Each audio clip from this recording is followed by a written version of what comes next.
Albert Rossetti, BADM 772. And throughout the course of this semester, there's several things I've learned about leading change.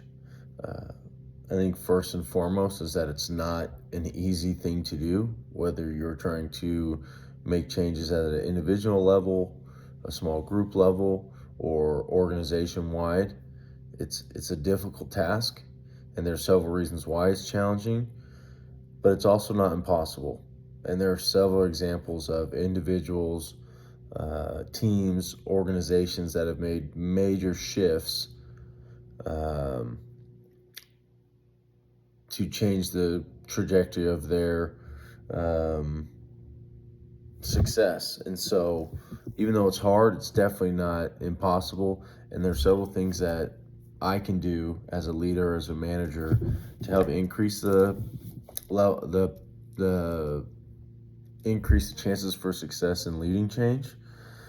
Um, I think the biggest one that stood out to me is communication, whether that's articulating the vision of where you want to go or where the change is going to take you or take your company, explaining the why. I think that's critical. You have to be able to articulate that.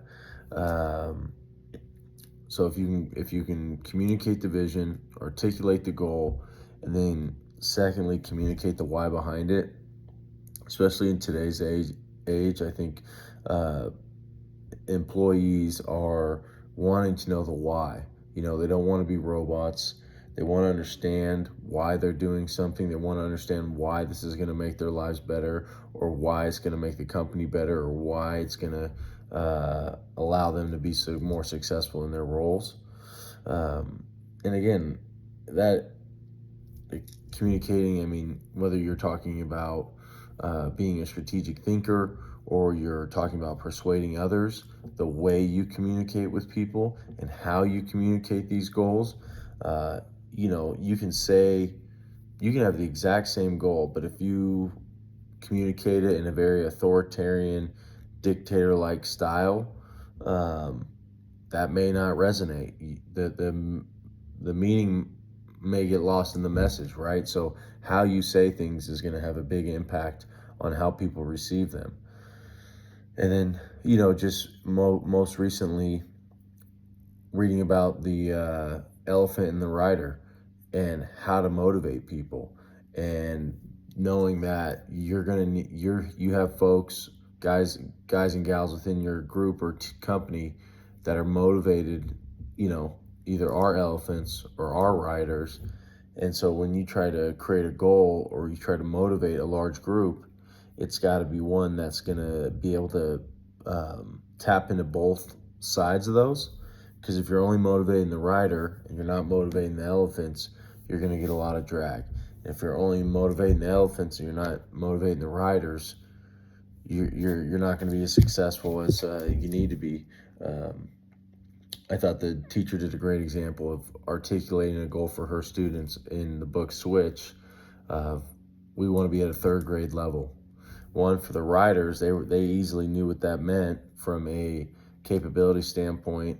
But then the elephants, third graders are cool. Oh, everybody likes the third graders, so yeah, that's a great goal. Um, and even though these are all things that maybe I know inherently, when you write them down or you put them right in front of your face, and when you're going through your day and you're operating with your team or you're leading different change management, or implementing new processes, if you have these down in front of you, it's a great reminder. A lot of times we get so busy, and even though it's a major change within the organization, we don't over communicate. We leave out details. We don't sit down with our team to ask questions. We just say, hey, or I've seen it happen where, hey, here's what we got to do. Here's how you're going to do it. Let me know if there's any questions. And then you just leave the room. And that's not the way to go about it. So, again, it's leading change. It's a hard thing to do. It's not impossible.